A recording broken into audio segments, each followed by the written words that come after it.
Happy Devil's Thursday. This is At The Point. Coming to you live from the Primetime Radio Studios inside the bunker in an undisclosed location in beautiful New Jersey. And somewhere, the beautiful beach somewhere at the first ever state of the Union is in Delaware. Bruce Zeman, I'm your host, Sam Wu. Streaming live on Facebook Live, YouTube Live, X Live, and Twitch on the Let's Go Devils Network. Bruce, I gotta tell you, I wish I was an American whiskey for tonight's game against the Edmonton Oilers and the New Jersey Devils. I was all over God's creation this morning, was outside of Philadelphia, had to deal with the Philadelphia Eagles Super Bowl champion signs every 5 feet. And then I walked into a Wawa after a long drive to go to the bathroom. And what did I see? More Philadelphia Eagles championship memorabilia. Do you see that stuff in Delaware? We do. I mean, there's a lot more Baltimore Ravens and Washington Commanders material out here, but there's certainly a lot of Philadelphia Eagle fans. I mean, they've got a great team. I'm not a fan of the Eagles, but they've got a good team, Super Bowl champs. Yeah, I figured that the Delaware Valley area would have some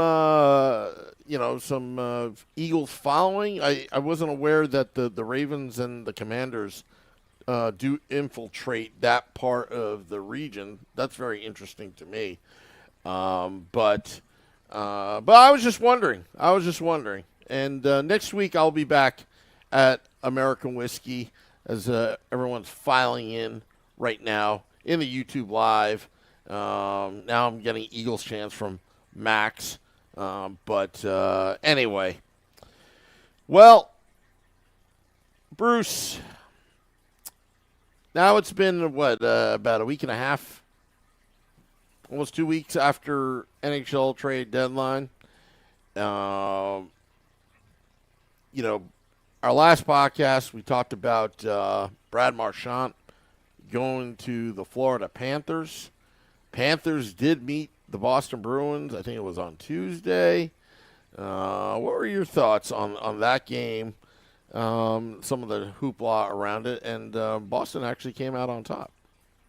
Yeah, they did. And, I didn't think it was a good trade for the Bruins then. I don't think it's a good trade for them now, just because of the intangibles, a lot of the intangibles and just the leadership that Brad Marchand brought to the Bruins.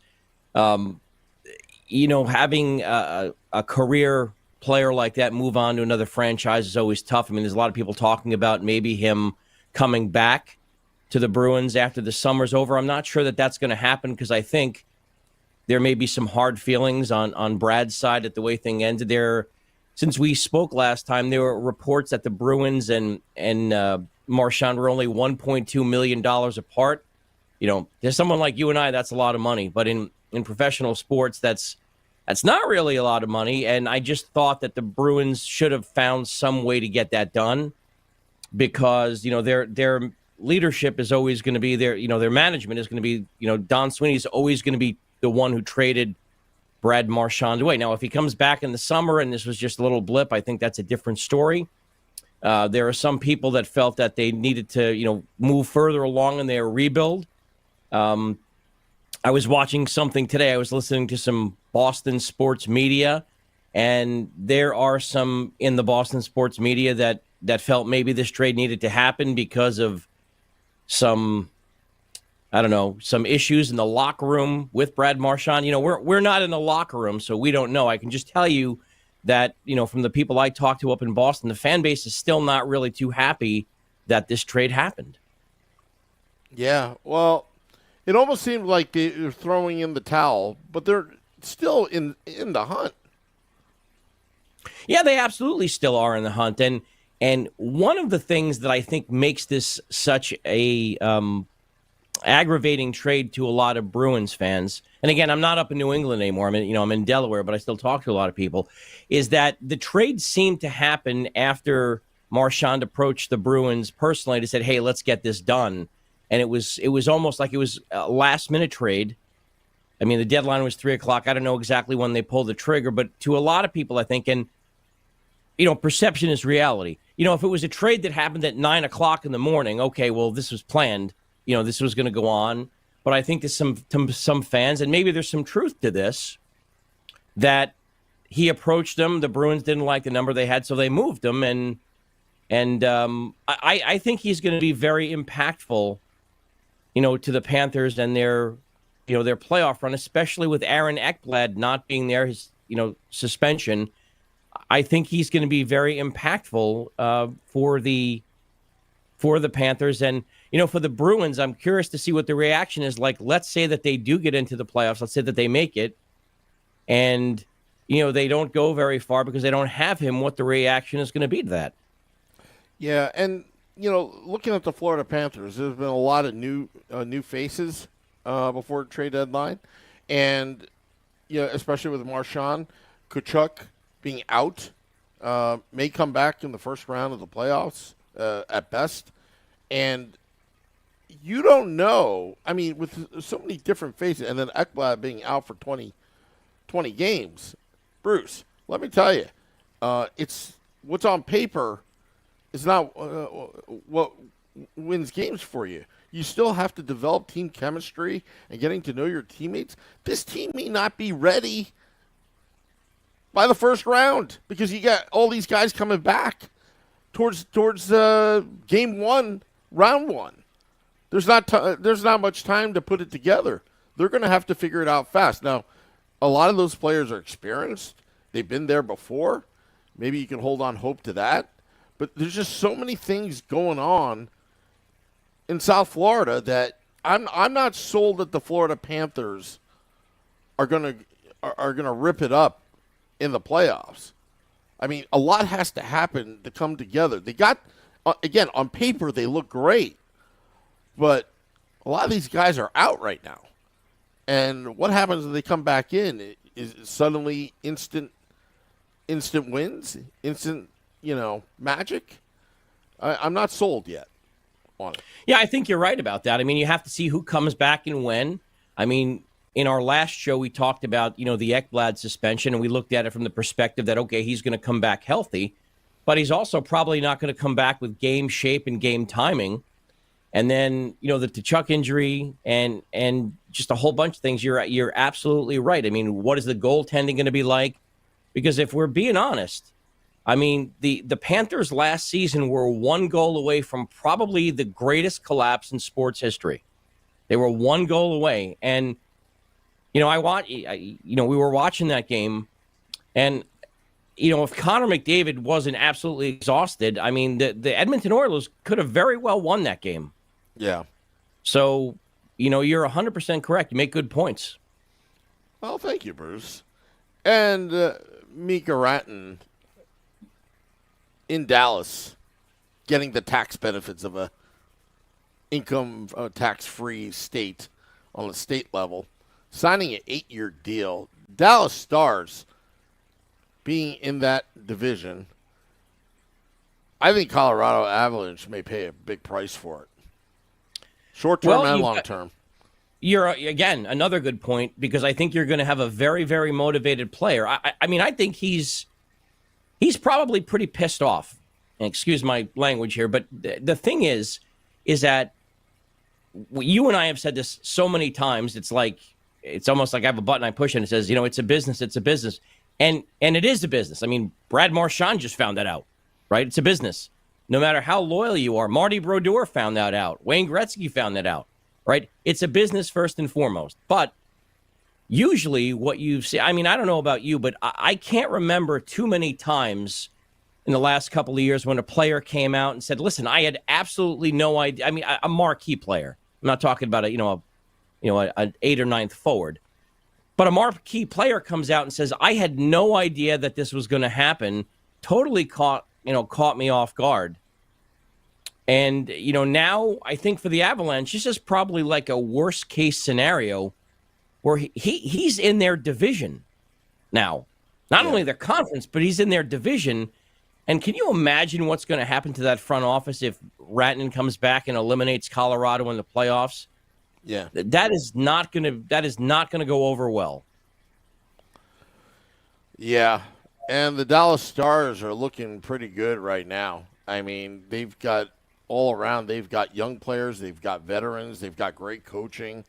They develop players. They've got a nice fan base in Dallas, and I think he's going to enjoy his time in Dallas. Now, was Dallas one of the 4 teams that the rumors, allegedly that Rod Brindamore said when I think it was Rod Brindamore that said that when he came to the Carolinas, you're not one of the 4 teams, and I think Rantanen denied that.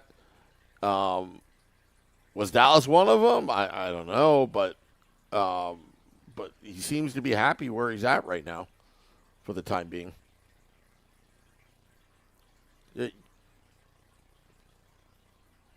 To me, it's not just about the money. I think a lot of it has to do with the fact that he probably got some assurance that he's going to be there for a while, and things have hopefully calmed down a little bit. I mean, he was legitimately upset when this first thing broke, and I was kind of different to see a player come out and just be like, I had literally no idea about this.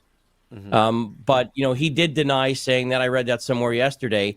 But a report came out yesterday that the Los Angeles Kings were going to make a last minute push for Rantanen, and he turned that down as well. So.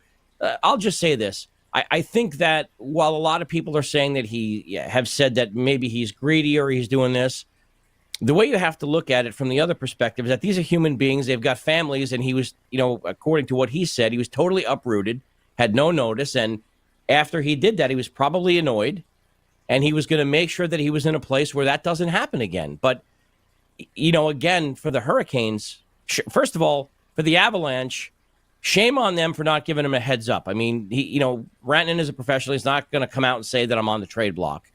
Mm-hmm. But it sounds like he had no idea.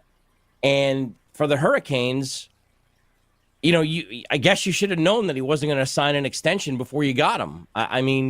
That's the way it looks to me, unless they thought that, they could get him there. But there was a couple of reports that came out earlier this week that I think it was Nick Kyprios, on one of his shows or one of his podcasts, said that he was told that they could have offered him $20 million a year. He just wasn't playing there. He just did not want to play there.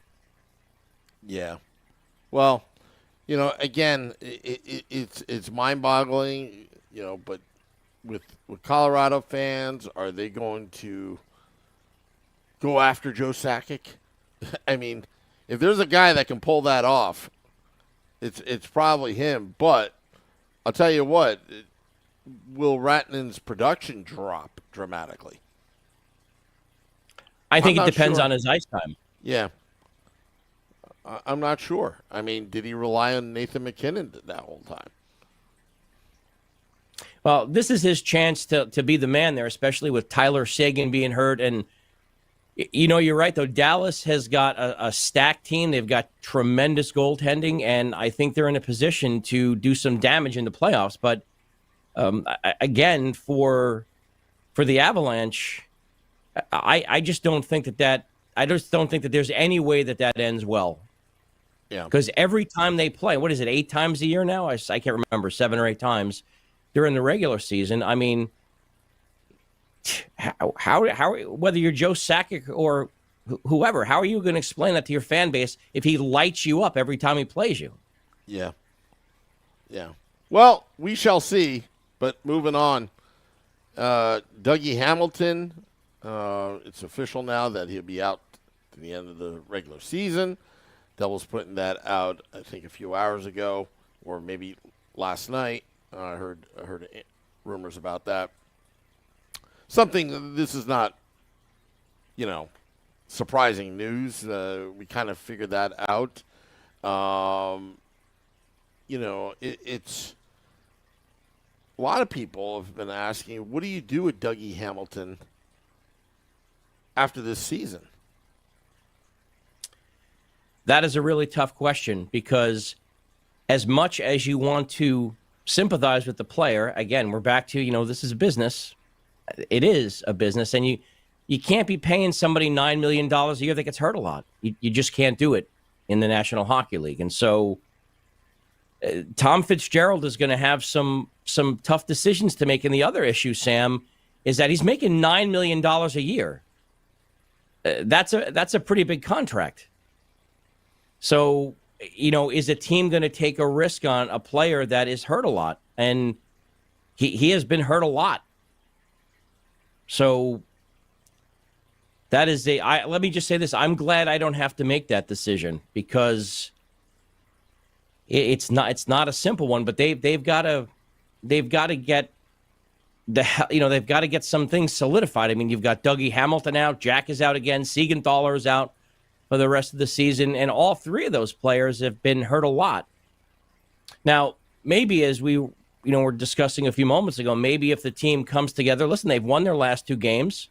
The players have stepped up. I mean, the Devils have scored by committee before. We've seen that some other years, but they've got some tough decisions to make, especially now that they didn't do anything really at the trade deadline when maybe they could have, but definitely not good news for the team. Well, just remember, the season before, it was Luke Hughes that was running the power play for most of the season. This season, it was Dougie Hamilton, but now Luke Hughes is back on PP1. This is what I have to say about Dougie Hamilton. He was the big free agent splash during a time period where no veterans or no superstar would come to the New Jersey Devils as they were rebuilding. They rewarded him with a $9 million 7-year contract. Right now, I believe he is in year 4. I think contract. So. I think he's got 3 years left. I was just looking that up. 5, 6, and 7th year at $9 million a year AAV. My thoughts are, if you were the New Jersey Devils, if you go ahead and let Dougie Hamilton run out that contract, other free agents in the future looking in will see that would be a model of how the franchise treats their players. You got to keep in mind, yes, I know it's a business, but Dougie Hamilton, you want to have that continuity, and can you blame him for the injuries? They were kind of vicious injuries. I'm not so sure about the latest one with the knee, but he's still capable when he is healthy, and I really think that, in my opinion, unless there's like an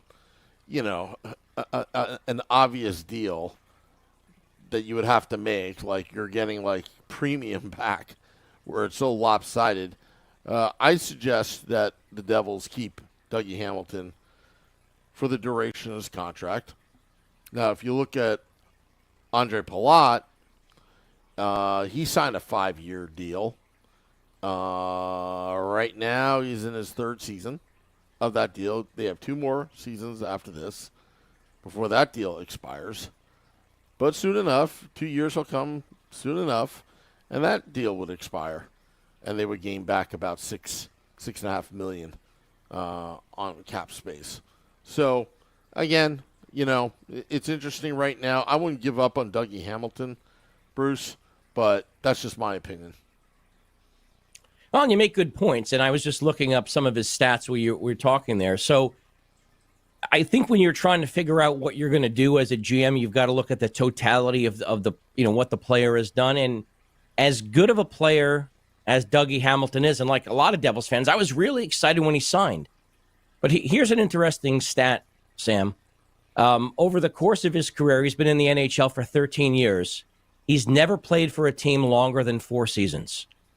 He was in Boston for 3 years, Carolina for 3 years, Calgary for 3 years, and this is his 4th year with the Devils.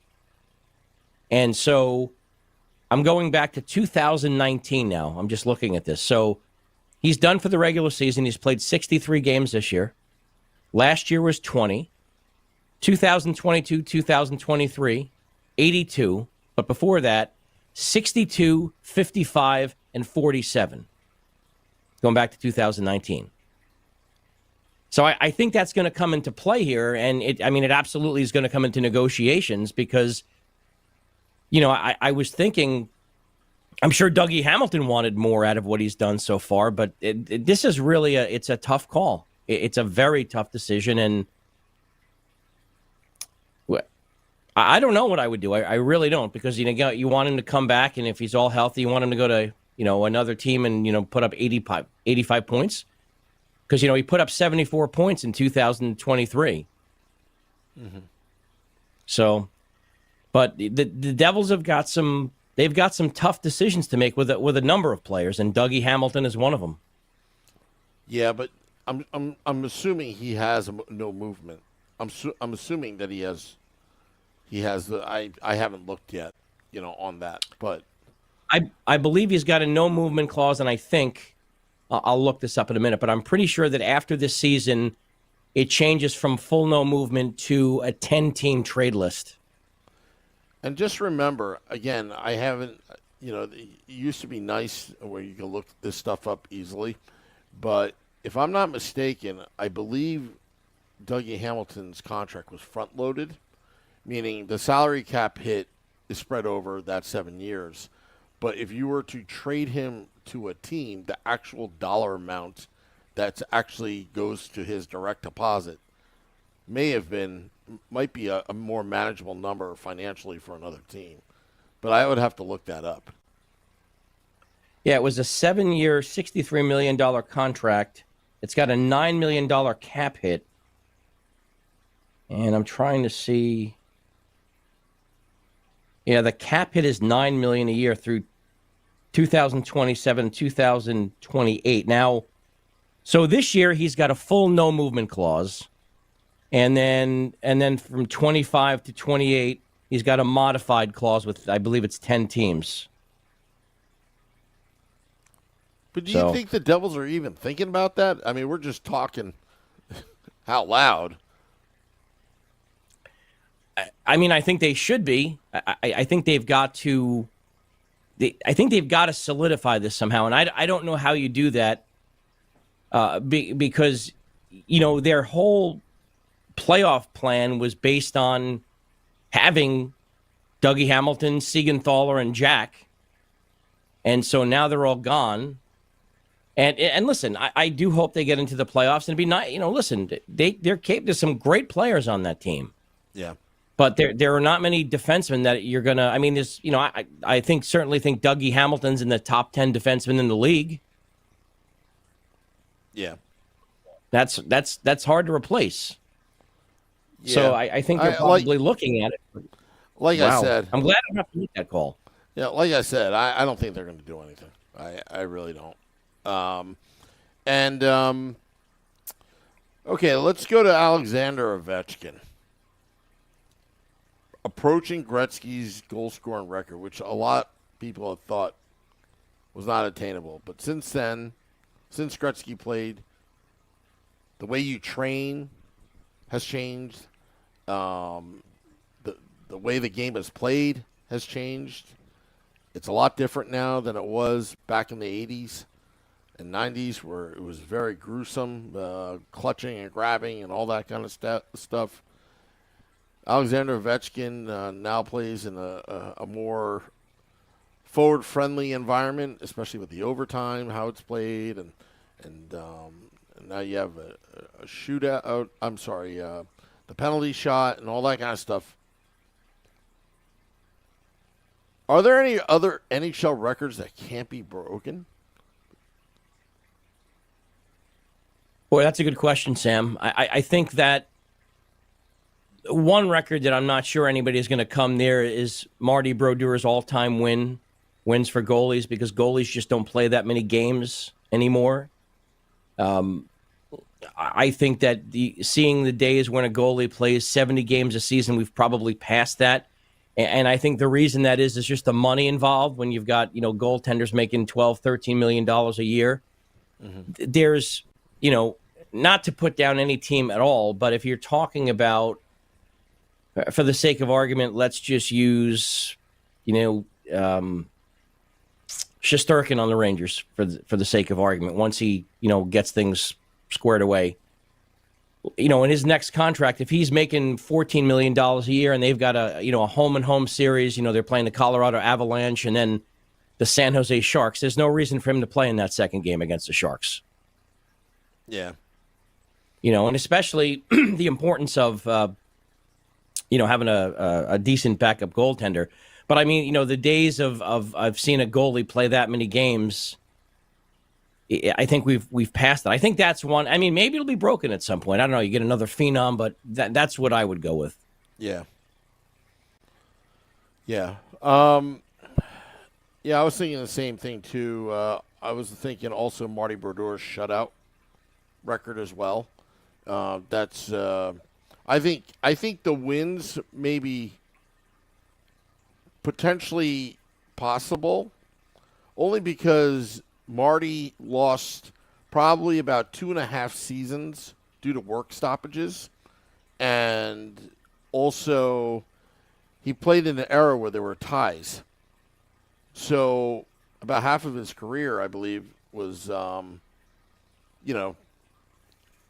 least nearly half of his career, he played, in normal overtime. There was no shootout.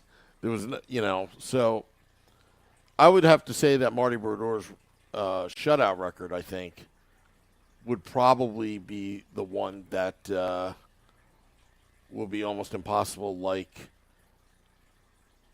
Joe DiMaggio's 56-game hitting streak. At the same time, when Terry Sawchuk got 103, we thought that was impossible. But it was Brodeur's career that just took it over. I mean, if you look at, the longevity, I mean, Brodeur played in 1,266 games, 691 wins, 397 losses, and 105 ties with 125 shutouts. And just to put that in perspective, he's number one all time in wins. But if you look at number 2 and 3, Marc-Andre Fleury, who most of us think is wrapping up his career this year, he's got 573 wins. So he's 118 behind Marty. And then Patrick Roy, 551. And then, you look at Roberto Luongo, Ed Belfour with 489 and 484. I mean, if you look at Fleury, he's, 118 wins behind that. That's basically a full 3 seasons with, 36 plus wins. Yeah. Those are big numbers. Yeah. And Brodeur played till 44. Remember that. He played till 44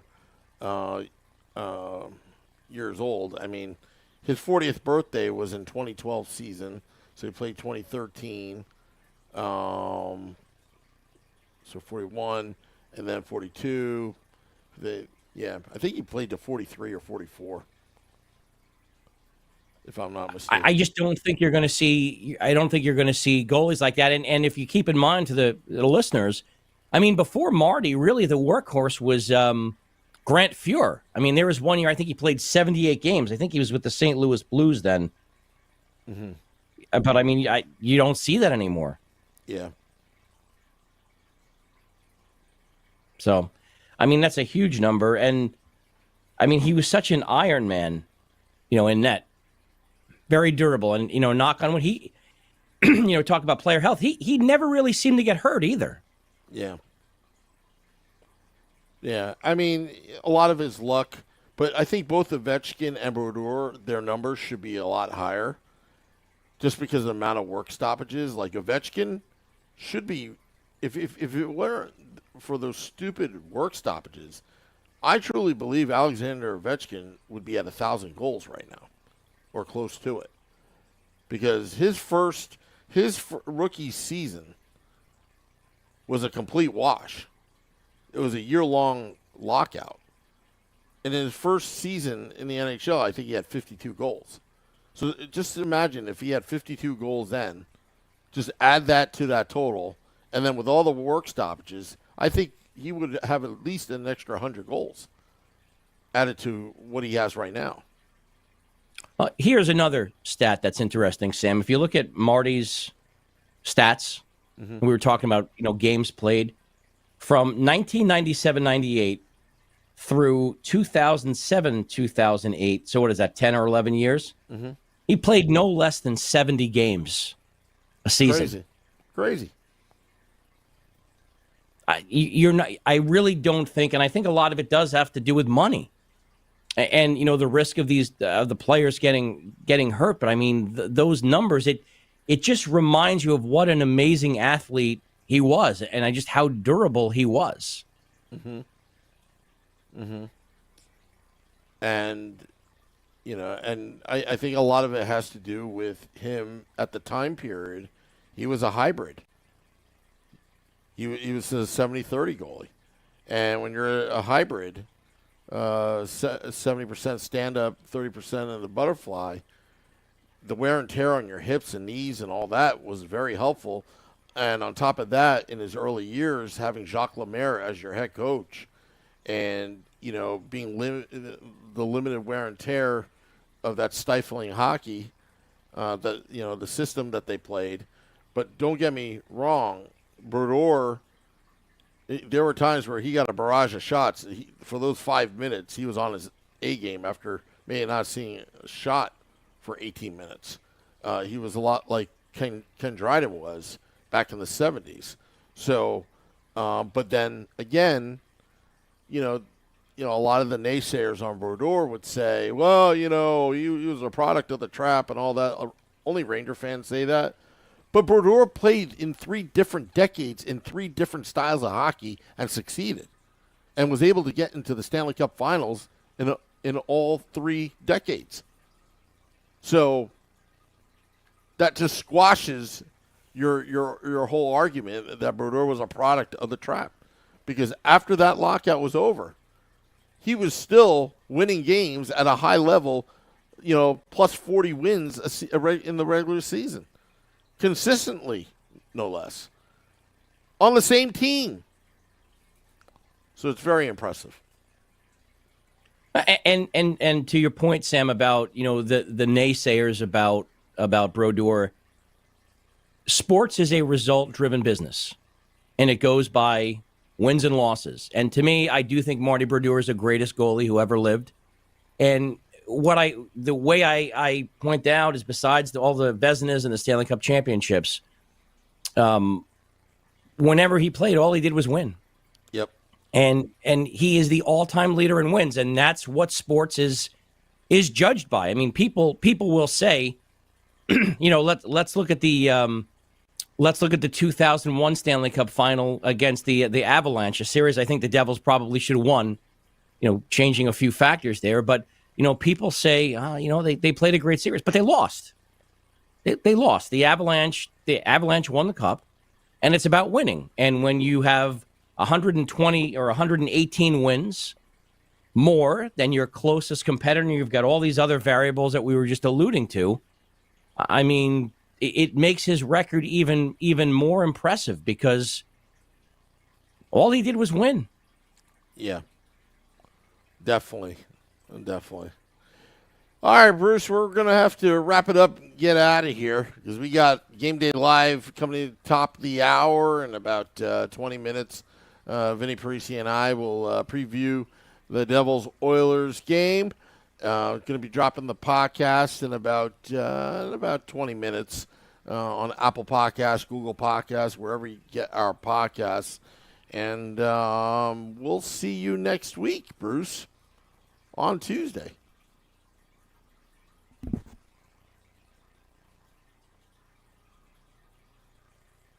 Sorry, Bruce, we can't hear you. We lost you. So I'm going to hit the music. Magic of technology. Anyway. It's Bruce. Magic, all right. That's for sure. Oh, got you back. You were silent there for a while. Yeah. Computers are amazing. Yeah, I know. All righty. Well, we're going to get out of here. This is At the Point. Till next time, let's go Devils.